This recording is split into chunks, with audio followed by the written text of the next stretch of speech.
د نیالګیو کینول او د نړیوال چاپیریال ساتنه د انسانانو ګډه اجماع ګرځېدلې او د نړۍ بیلابیل هیوادونه د نیالګیو او ونو کینولو ځانګړې پالیسۍ لري. د نړۍ له 50 زیات هیوادونه په پسرلي کې د نیالګیو کینولو کمپاینونه لري او هر کال په خپل هیواد کې د نیالګیو کینولو منظم فعالیتونه ترسره کوي. زموږ په ګاونډي هیواد چین کې په هر پسرلي کې د هیواد په کچه د نیالګیو د کینولو کمپاین ترسره کیږي. د چین د دولت رئیس شي جینګ پینګ هر کال د نیالګیو کینولو په کمپاینونو کې ګډون او په دغه موسم کې له بیلابیلو ځایونو څخه لیدنه کوي.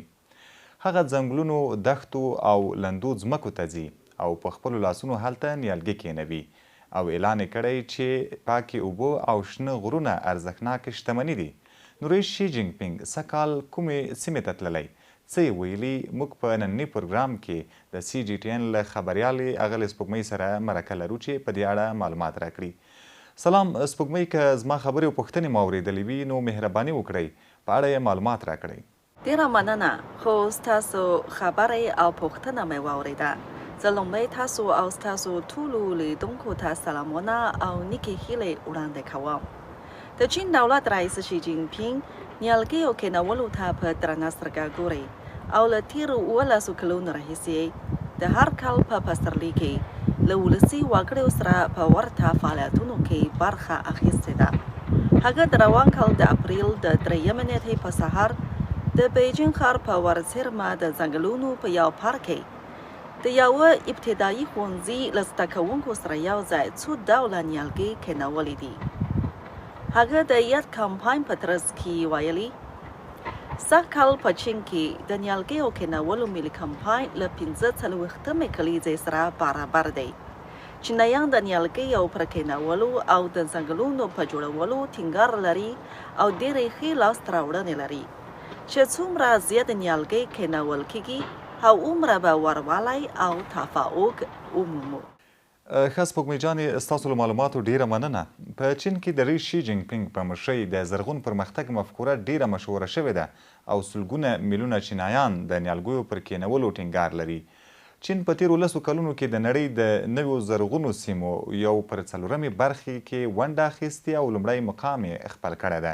د چین د ځنګلونو مساحت 211 میلیونو هکتارو ته رسېدلی او د ځنګلونو د پوښښ کچه یې 40.02 سلنې ته رسېدلې ده او د دې ترڅنګ د چین شنې ورشوګانې 244 میلیونو هکتارو ته رسیږي چې په دغې برخې کې هم د نړۍ لومړی مقام خپل کړی ده.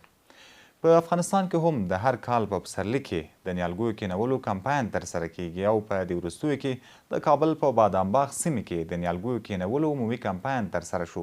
د کابل ښاروالۍ او د چاپیریال ساتنې ادارې لخوا هم نیالګي کینول کیږي او ټولو هیوادوالو ته یې وړاندیز کړی چې د نیالګیو په کینولو او ساتنه کې بشپړه همکاري وکړي او د چاپیریال ساتنې په اړه یې خپلې نظریې پیاوړې کړي.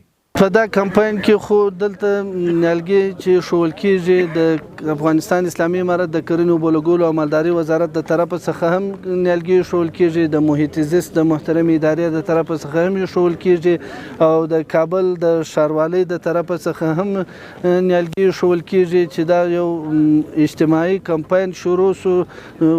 په مجموع کې تقریبا دلته تر اوسه پورې چې کم ارقام زموږ سره موجود دي تر 60 میلیونه پورې نیالګي شول کېږي د مرکز او د ولایاتو په شمول باندې. د هغه ولایتونه چې تر اوسه پورې لا واورې پکښې پرتې دي یا د واورو ورښتونه پکښې کې دي د هغو ارقام به بعد کې راځي. تر دې هم د نیالګیو د کینولو ارقام شاید زیات سي. تا فعلا نو شروع شده.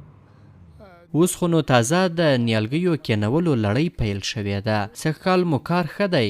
د نیالګیو قیمتونه ډیر مناسب دي، له 50 افغانۍ نه پیل تر 200، 250 او یا هم 150، خو مختلف قیمتونه دي. نو ټولو ته معلومه ده اقلیمي بدلون پر ټولې کورې او انسانانو پراخې او ژورې اغیزې کړي دي. کوره د ټولو انسانانو ګډ کور دی. د نیالګیو کینول، چاپیریال ساتنه او زرغون پرمختګ نه یوازې د افغانانو او چینایانو بلکې د ټولو انسانانو ګډه هیله ده. انسانان باید د ګډ برخلیک ټولنې د آبادۍ پر مفهوم ټینګار ولري. د اقلیم او چاپیریال د ننګونو پر وړاندې باید ګډه مبارزه وکړي او یو ځای باید ښکلې کوره خوندي وساتي. قدرمنو لیدونکو، د ټولنې هندارې نننی پروګرام په همدې ځای پای ته رسیږي. تر بیا مو الله مل ښې چارې.